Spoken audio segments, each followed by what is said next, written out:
Oh yeah, you guys, check it out. I've got the 12000 XP and my 40 kilowatt hours of lithium iron phosphate batteries running my entire house right now. Let me show you what it's running and how well it handles everything. This is the real world test you guys have all been waiting for. All right, this is my setup here. The center of the system is the EG4 12000 XP.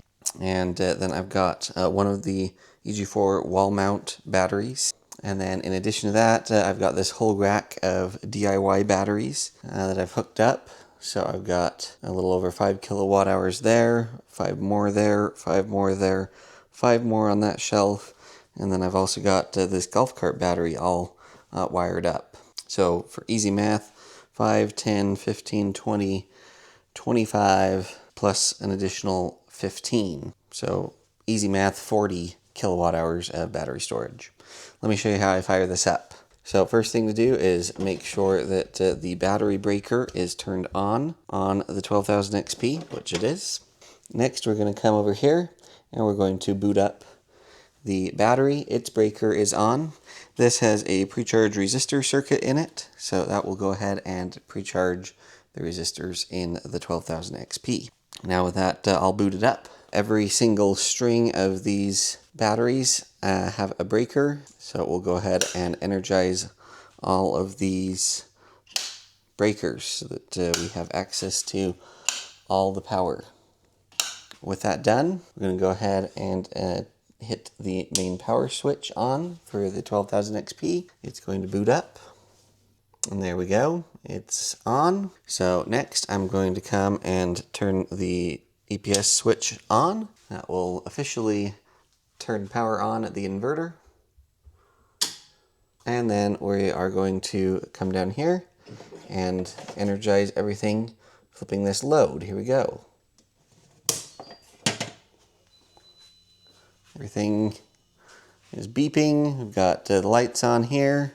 Lights will turn on here in the garage now. So we've got power. Initial startup here, we're pulling just about 1500 watts. I don't think I'm going to be able to max it out at all. That's going to be the fun part. Let's see what all it can run in my house. First things first, I've got a big upright freezer right here that is currently running. Obviously lights. I've got another upright freezer that is currently running. I've got 2 compressor coolers running as well. And then I've fired up all the lights here in the kitchen. We've got the standard internet equipment and whatnot running. Let's go ahead and boot up the TV. Got my kitchen refrigerator freezer running as well. I've got the TV running now, playing the best YouTube channel ever. There's a trick for that. Go subscribe. Then in addition to that, I've got, a light on up here, and I'm playing another YouTube video here on this high-end desktop workstation computer, just to simulate, some light work, web browsing, email, whatever, on the computer. So let's call this our base load. So our base load is going to be somewhere around the, 1800 watt range. Let's start adding heavy loads, starting with something that is critical for a lot of us, and that is my whole home central air conditioning system. Now, this unit does have a soft start, so I'm sure that will help it get going without overloading the inverter too much. But let's go ahead and fire that up. I'm going to let you guys see and hear this start up. You'll hear the soft start work. What'll happen is the fan will start spinning first, and then you'll hear it click, and the compressor will turn on.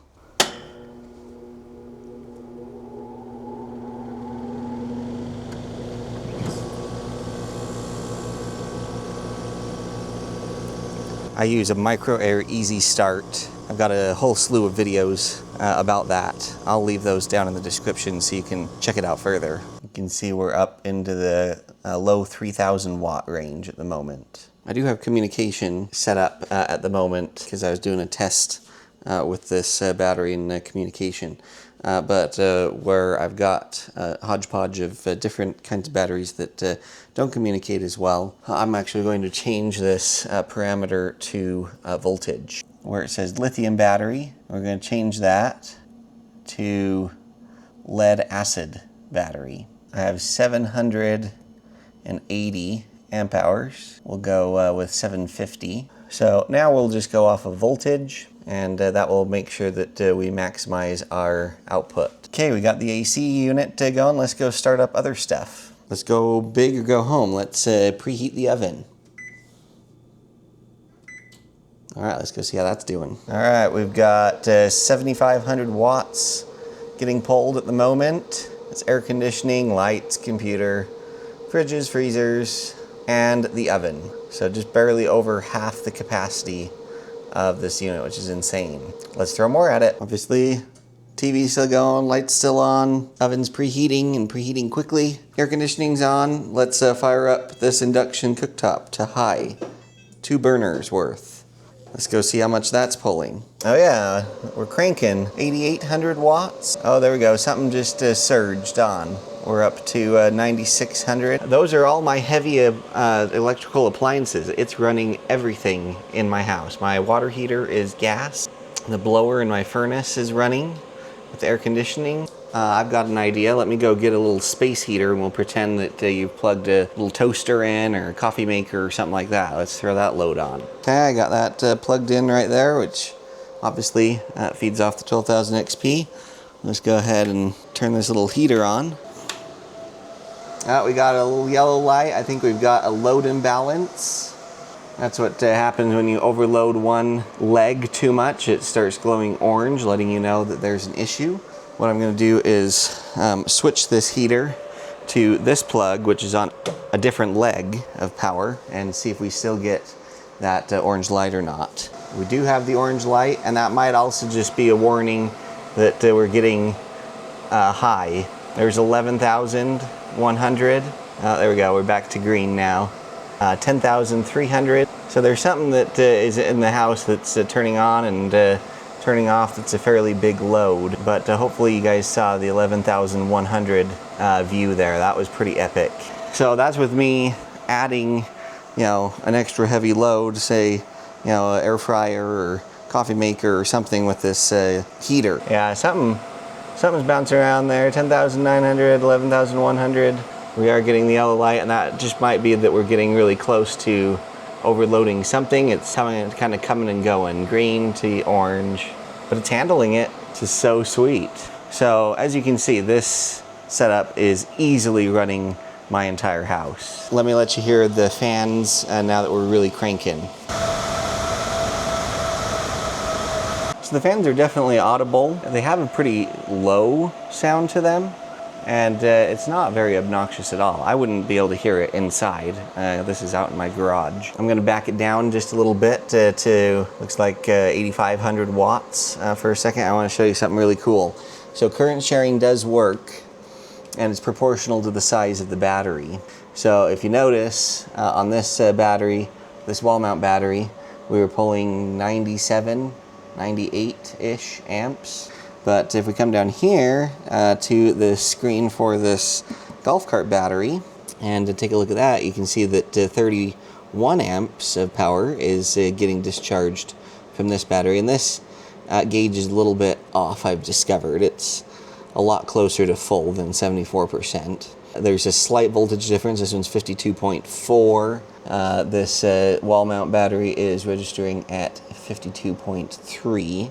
And that's to be expected just because this wall mount battery is closer to the 12,000 XP, whereas this battery has to go through some cables, through a bus bar, through some fuses, through the breakers. So there's going to be a little bit of added resistance to those. We've got a smart battery right over here. I don't know if you can see, but it's saying 165 watts is coming out of that one.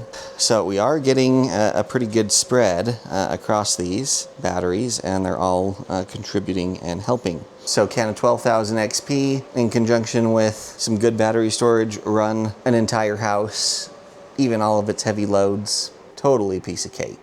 So comment below on what your thoughts are on this, and let me know what questions you have. Let me know your experiences with your whole home backup and what you use. I'd love to hear what works for you. You want to learn more about this rack of batteries over here, how they're hooked up, how the current sharing works, how I connect my charge inverter. I mean, there's a bunch of cool stuff that we can do here. So let me know what interests you guys. If you enjoy this kind of free content with me just kind of playing around with my stuff and showing you its capabilities out here in the wild, in real world scenarios, be sure and show your support and do 4 free things on your end. Like, comment, share, subscribe. 4 100% free things, but benefit the channel tremendously. I sure appreciate you guys doing that. And as always, I've got more great stuff coming. We'll catch y'all next time.